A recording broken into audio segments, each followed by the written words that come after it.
To do the French knot, you'll bring your thread up at the spot where you want your knot to sit, then wrap the thread around the needle 3 times.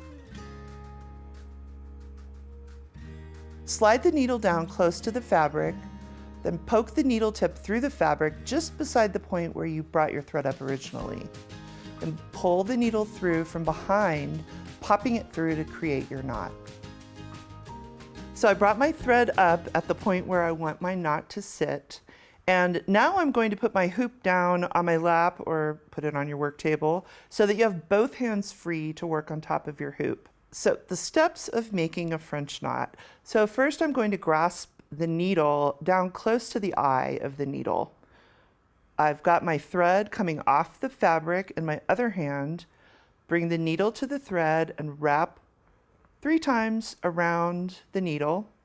Now you want to slide your needle down so that you don't have this extra thread between your needle and the fabric. So slide it down close to the fabric, then pull it back so you can poke the tip through right next to where your thread came out. I'm holding this down with my thumb so that I can keep that tension on the thread while I take my other hand, my needle hand, to the back of my hoop where I can pop that knot through. So let me show you another time.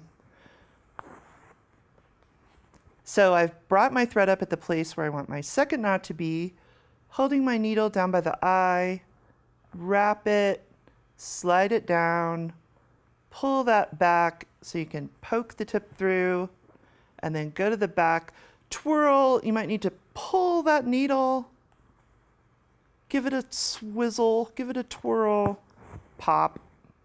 That's the pop of success.